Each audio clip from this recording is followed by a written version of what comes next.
계속 이어지는 그런 믹담의 시, 우리가 몇 주간 이렇게 계속 보고 있습니다. 믹담이라는 것은 검은 또 황금의 시, 가장 귀한 교훈의 시인데, 이런 믹담의 시가 어떤 산풍 그런 명어를 논하는 그런 유유자적한 가운데서 나오는 그런 시가 검은이 아니라 일생일대의 전환기, 또 급박한 시기, 가장 쫓기는 시기, 우겨쌈을 당하고 매이고 또 물에 빠뜨리고 또 도적의 침입을 받는 그런 상황, 어떻게 보면 욥의 고난의 상황, 이런 상황에서 가장 아름다운 이런 황금의 시가 태어난다는 것을 우리가 시편을 통하여서 많이 살펴봅니다. 특별히 그 음조가 알다스햇이다. 물론 음조라고도 우리가 볼 수 있지만은 어떤 분위기, 이것도 우리가 지난주 또 이렇게 계속 한 두세 번 보고 있는 부분입니다. 여러 해석이 있을 수 있으나 나를 멸망치 마소서라고 이렇게 번역이 되기 때문에 이건 역시 바로 다윗이 그런 궁급한 가운데, 쫓기는 가운데서 나를 도와주소서 하는 그런 시라는 것입니다. 그래서 상당히 급박한 가운데서 한때 우리가 그렇게까지 말했죠. 막 어떨 때는 너무 바쁘니까 시가 보면 막 산만해 보여도 우리가 그런 마음을 읽고 이 시를 보면 정말로 이 시가 구조가 있어 보인다. 그렇게도 봤는데요. 오늘 시편에서도 보면 이런 상당한 급박함이 있고, 또 우리가 표지에 보면 사울이 사람을 보내 다윗을 죽이려고 그 집을 지킨 때에 오히려 이전의 시편보다 시기가 오히려 앞서는, 우리가 다 잘 아시는 그런 사무엘상 19장에 보면 나오는 말씀이죠. 그 다윗이 이제 정말 약속에 따라 골리앗을 죽이고 또 그 다말과 그렇게 미갈이죠. 미갈과 그렇게 이제 결혼을 하게 되지 않습니까?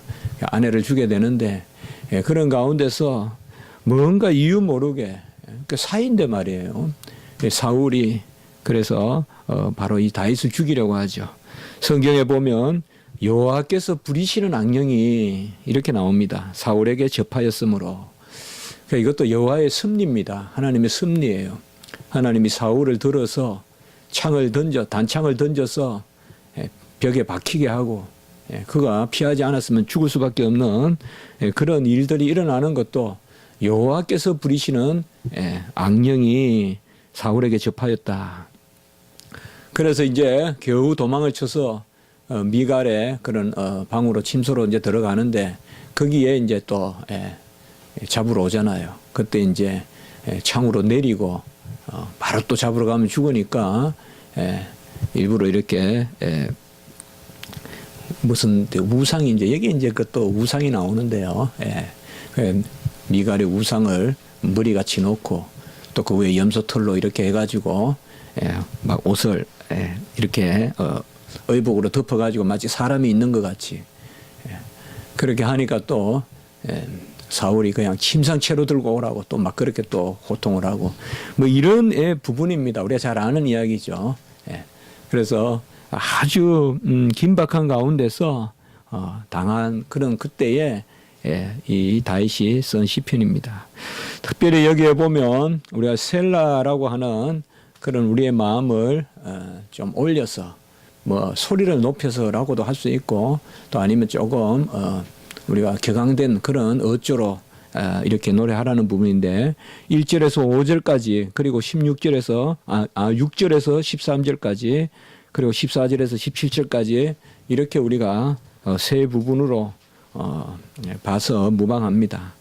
그러나 우리가 알다시피 상당히 이런 급박한 가운데 나오는 시편이기 때문에 어떤 이렇게 한가하게 뭐 이렇게 형식을 갖추기는 그런 모습보다는 아주 내뱉듯이 하나님을 찾고 또 그러면서 저들을 고발하고 나는 누구다. 특별히 우리가 1절에서 5절까지 보면 이 세 주체가 등장하거든요. 나의 원수에 대한 이야기들을 하고 있고 그리고 나는 또 누구냐. 그리고 나의 하나님은 누구시냐. 그래서 1절에서 5절까지 보면 이 세 가지 이게 항상 시편에서 반복되는 부분이죠. 그래서 나의 원수는 특별히 1절에서 3절 초반부까지 보면 일어나 치려는 자다. 1절에 보면 일어나 치려는 자다. 그리고 2절에 보면 악을 행하는 자다. 그리고 피 흘리기를 즐기는 자다. 그리고 3절에 보면 강한 자들이다. 이제 이런 표현을 쓰고 있습니다. 그래서 나의 원수, 우리가 뭐 물론 영적으로도 이 시편을 읽을 때는 바라봐야 되는데 실제적으로 지금 나의 원수라고 표현된 바로 적이라고 표현될 수도 있죠. 나의 적. 그래서 시편을 이해할 때 이 적이라는 개념, 원수라는 개념을 우리가 잘 이해하는 것이 중요한데요. 나의 원수는 뭐냐? 일어나 친다.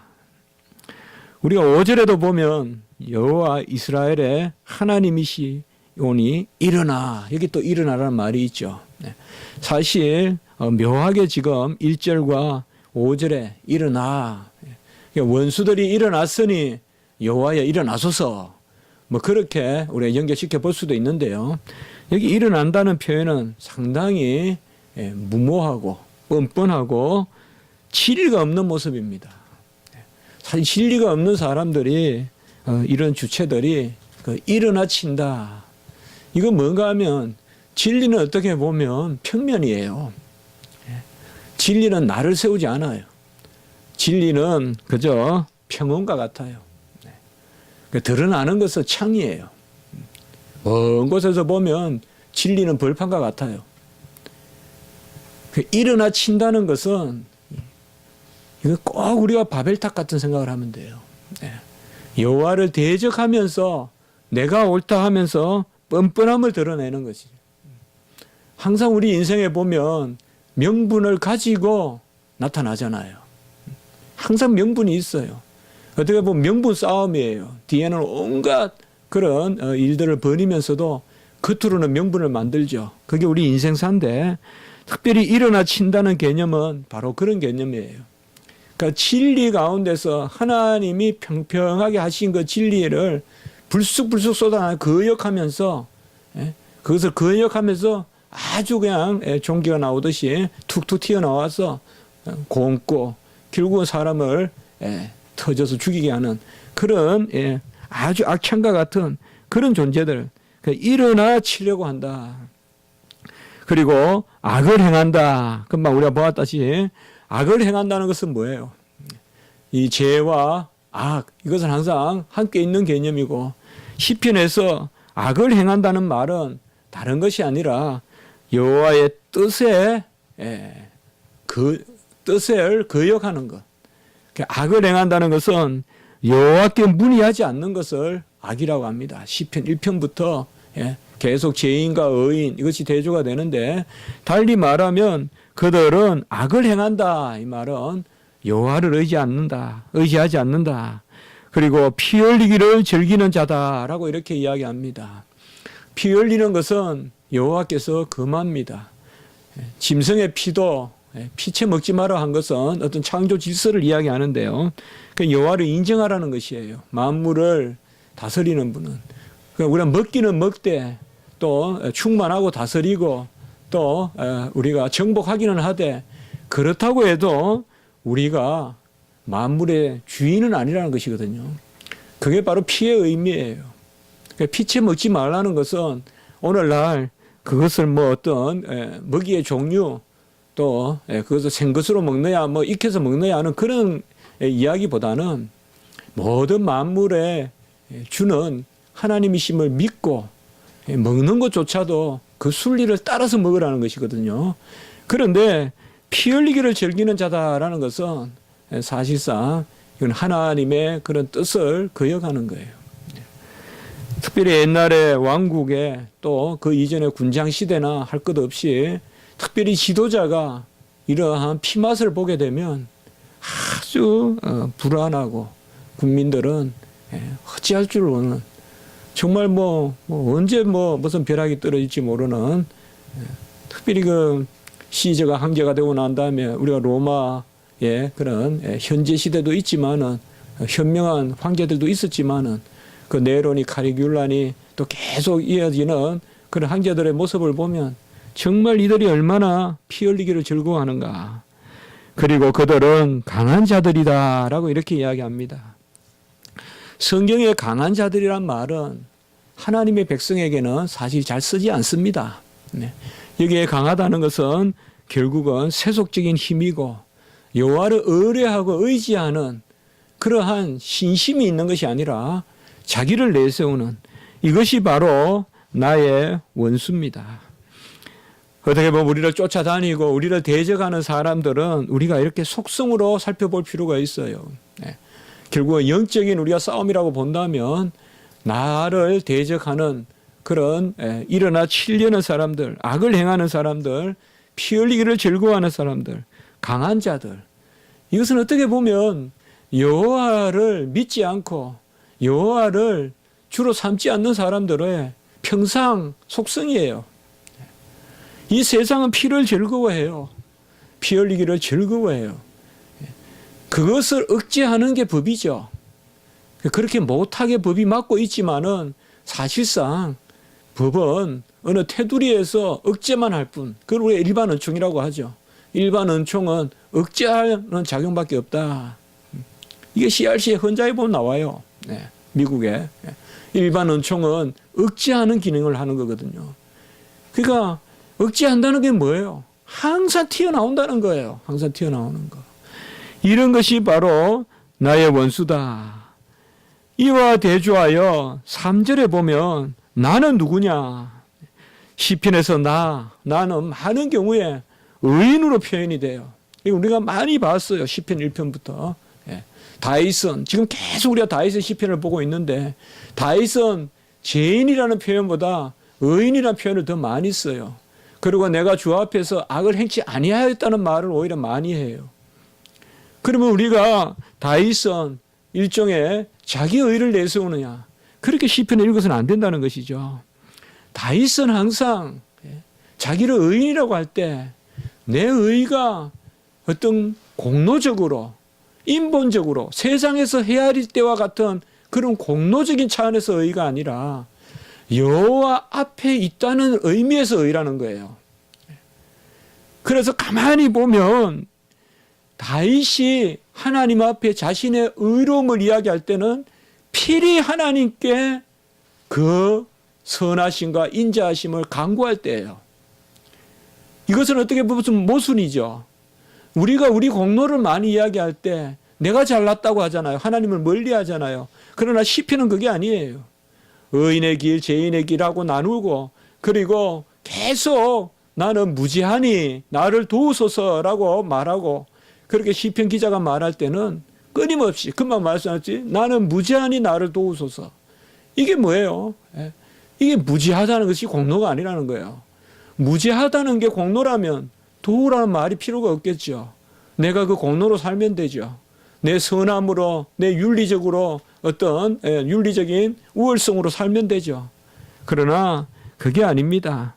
그래서 우리가 보면 여기에 나의 잘못으로 말미암음이 아니요 나의 죄로 말미암음도 아니고 내가 허물이 없으나 라고 3절과 4절에서 나에 대한 이야기를 합니다. 또 다른 주체죠. 나의 원수에 대하여 말하고 이제 나는 누구냐. 그래서 나의 원수는 나의 생명을 노리는데 나는 누구냐. 죄와 허물과 그리고 잘못이 없다라고 이렇게 말하고 있는 것입니다. 어찌 우리가 죄와 허물과 잘못이 없겠습니까?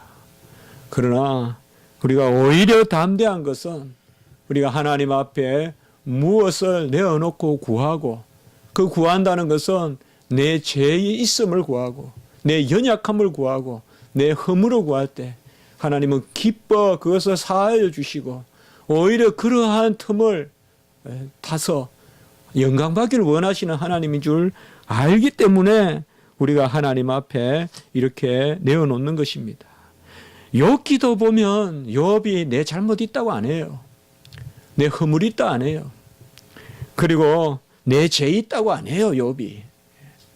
욥은 벌써 그 차원을 뛰어넘은 하나님과의 섭리 논쟁을 벌이는 거예요. 사실상. 그러나 그의 친구들은 이 수준이에요. 여봐, 네가 죄 없다 하냐? 네가 무슨 공로로 하나님 앞에 그러느냐? 욥기는 그 정도 수준이 아니에요. 그 너머예요, 그 너머. 그래서 하나님께 온전히 맡기는 가운데서도 왜 나에게 이런 일이 일어나느냐 이 말이에요. 이것은 어떤 죄로 말미암아, 허물로 말미암아, 잘못으로 말미암아 어떤 우리 인간이 가지고 있는 모든 인과관계를 뛰어넘는 하나님의 섭리. 도무지 인과관계를 우리가 말할 수 없는. 그래서 하나님의 어떤 그런 무조건적 섭리. 무조건적 은혜. 그래서 여기에 바로 우리가 하나님의 이중적 의가 있다. 드러난 의가 있고 드러나지 않는 의가 있다. 그게 바로 욥기의 주제라고 우리가 이렇게 많이 이야기하거든요.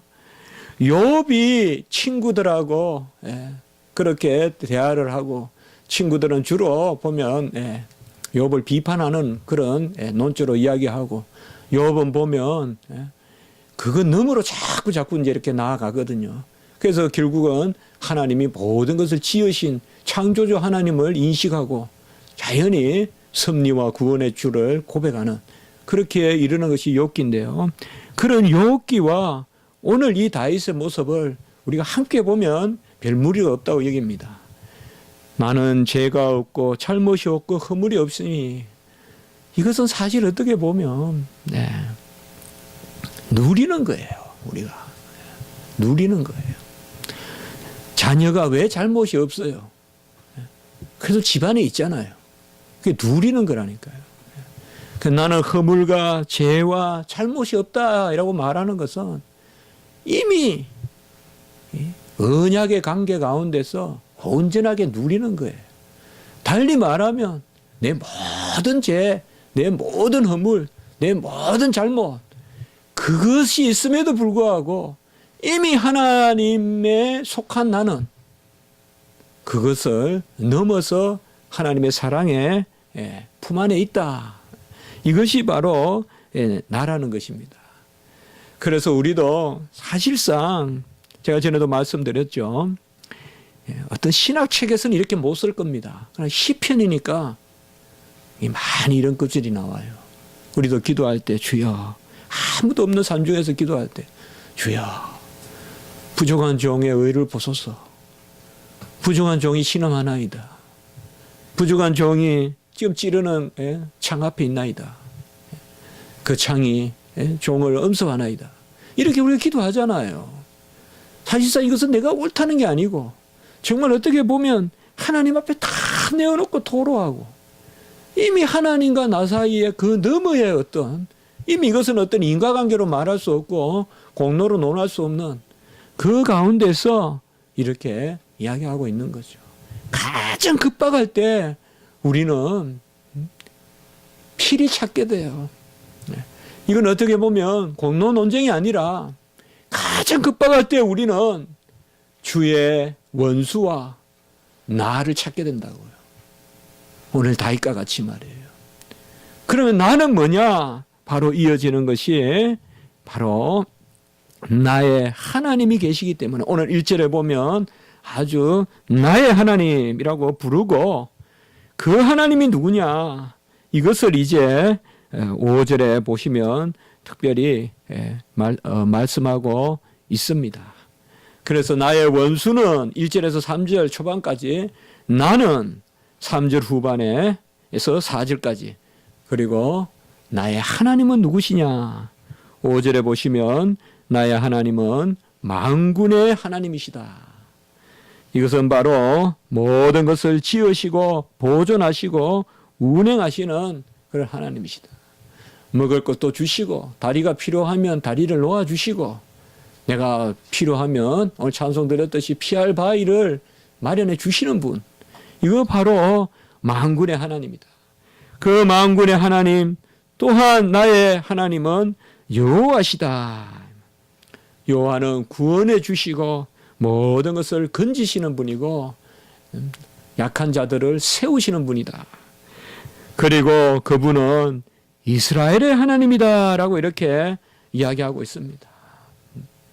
그러니까 내가 나를 있게 하시는 하나님. 사실상 어떻게 보면 3절에서 4절까지의 나의 정체성은 5절에 이 나의 하나님이 계시기 때문에 규정이 되는 거죠.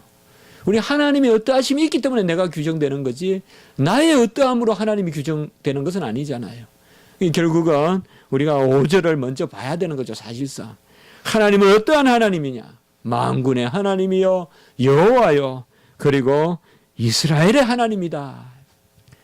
이스라엘의 하나님은 어떤 하나님이십니까? 가장 어려울 때 야곱에게 나타나셔서 친히 겨루어 야곱이 이겼다고 하지만은 이긴 자라는 이름을 주시지만은 결국에는 여호와의 열심으로 이기게 하시는 그것이 바로 이 이스라엘의 이름 아니겠습니까?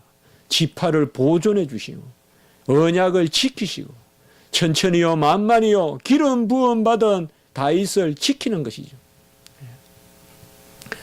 야곱에 대한 약속을 지키시는 하나님, 이스라엘의 하나님이시죠.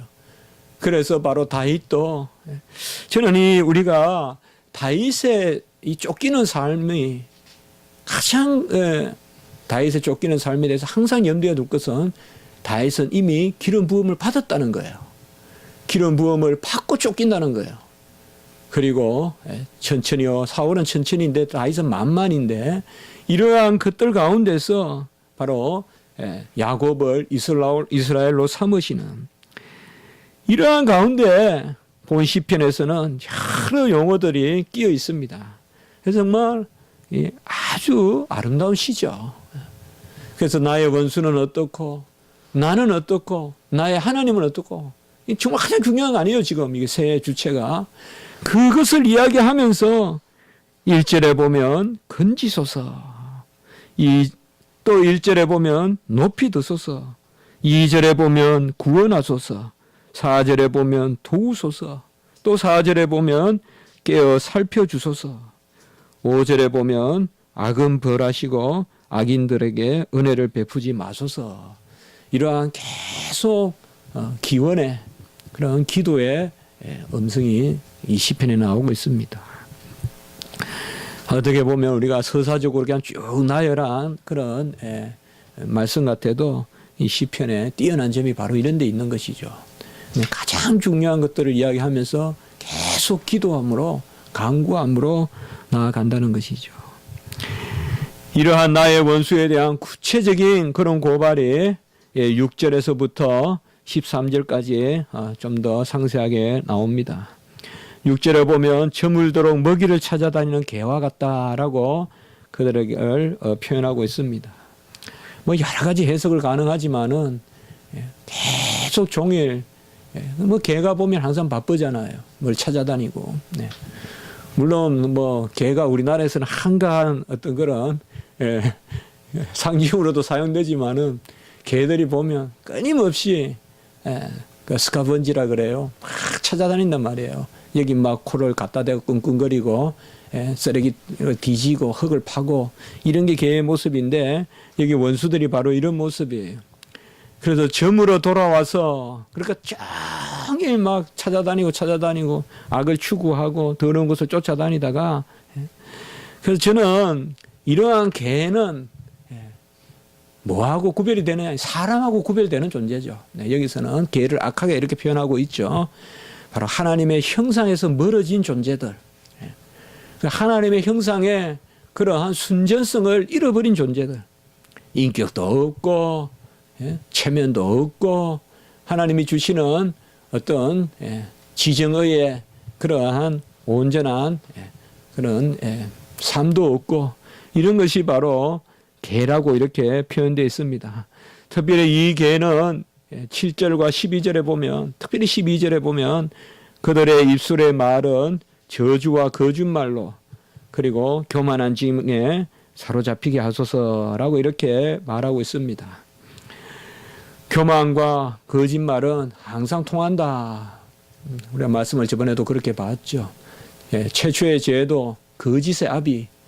거짓이 건 뭐예요? 교만이죠. 참된 사람은 교만한 사람은 없어요. 거짓은 항상 교만해요. 거짓이 겸손으로 갈까요, 여러분들? 아니에요. 거짓은 전부 교만이에요. 달리 말하면 진실한 사람은 교만하지 않아요.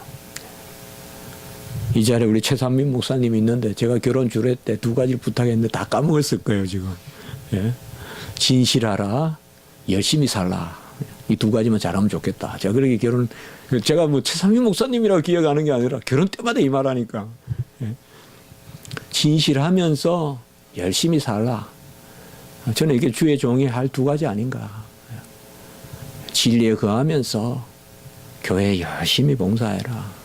전도사 때, 강도사 때, 또 우리 목사님 때, 뭐 우리가 특별한 거 하겠냐. 말씀의 진리 가운데 있고 아무리 진리가 풍만하면 뭐하냐. 맨날 누워서 자면. 아무리 은사가 많으면 뭐하냐. 이 말 게으르면. 좀 부족해도 부지런해야죠. 진리 가운데 부지런하라. 저는 이것만 하면 된다고 봐요. 진리에 온전하고 부지런하라. 이 말. 뭐 빨리빨리 다니란 말이에요. 전철 같은 거 타고 다니는 거 너무 힘들어하지 말고, 뭐 어렵다 하면 끝없이 어렵잖아요. 옛날에 시골에서 걸어 다녔다 생각하면서 빨리 다니면서 일도 보고, 그리고 여기저기 찾아다니면서 도서관에 가서 공부도 하고, 왜 자꾸 힘들다 합니까? 얼마나 여건이 좋아요. 여기에 보면 바로 저주와 거짓말, 교만, 이 개라고 표현하는데 이게 아주 핵심을 찌르는 거예요. 이게 이제 우리가 말 영적인 이야기죠. 사실 항상 거짓말 그리고 교만을 통하고 특별히 보면 7절에 보면 누가 들으리요. 이 말은 하나님을 아주 멸시하는 거예요. 누가 들으리요. 이건 하나님 말씀을 누가 들으리요. 그래도 해석되고 누가 감찰하리요. 누가 살피리요. 그렇게 해석도 됩니다. 바로 교만하면서 하나님을 업신여기는, 그러니까 8절에 보면 여호와께서 그들을 비우시면서 모든 나라들을 조롱하시리라 라고 이렇게 말합니다. 여호와의 면전에 서는 사람은 하나님이 존귀하게 하십니다. 여호와의 말을 누가 듣겠거나 내가 이렇게 산다고 누가 보겠거나 이렇게 생각하는 사람은 여호와도 조롱하고 업신여깁니다. 우리는 항상 하나님 앞에서 겸손하고 하나님이 다 들으시고 하나님이 친히 말씀하신다는 것을 고백하고 그렇게 나가면 하나님이 우리를 다 높이시고, 특별히 여기 12절에 보면 그들을 교만한 중에 사로잡히게 하소서 그냥 내버려 두라고 합니다. 11절에 보면 그들을 죽이지 마소서 하고 있고 12절에 보면 그냥 사로잡히게 하소서 그냥 내버려 두라는 거예요. 그러면서도 13절에 보면 소멸하기까지라고 이렇게 이야기하는데 여기에서 우리는 한 가지 하나님의 섭리를 볼 수가 있습니다. 사실 아까 모두에도 말씀을 드렸지만은 사울이 여호와가 부리는 악령에게 바로 접했다. 이게 바로 이제 19장인데요. 결국은 사울을 통하여 연단을 주시는 분도 이건 우리가 분명히 아멘해야 될 일이죠. 하나님이시죠. 욥의 연단도 근본적인 원인은 사탄에게 있는 게 아니고 하나님께 있죠. 사탄은 부수적 원인에 불과하죠. 2차적 원인에 불과하죠. 마찬가지입니다. 지금 다윗의 노래는 거기에 이르는 것입니다.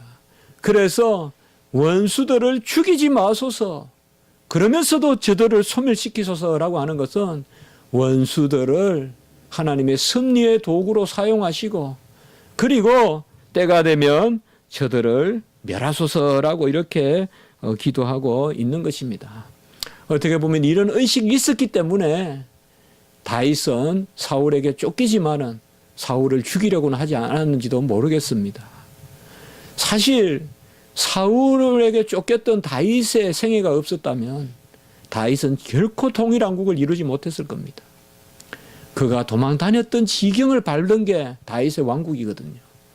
그렇게 본다면 하나님이 젊을 때 쫓기게 하는 그곳에서 어떻게 보면 하나님의 역사가 일어나는 거예요. 아다나시우스가 쫓겨다녔기 때문에 로마까지 쫓겨갔고 그리고 수도원 그까지 강야 애굽의 강야까지 도망 다녀봤기 때문에 아다나시우스의 신학이 초대교회의 공의회의 신학으로 나가는 큰 밑거름이 되거든요.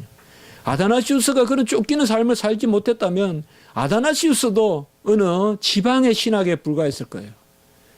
그래서 알렉산드리아의 아다나시우스지만은 계속 로마가 지지한단 말이에요. 그건 다른 게 아니라 아다나시우스가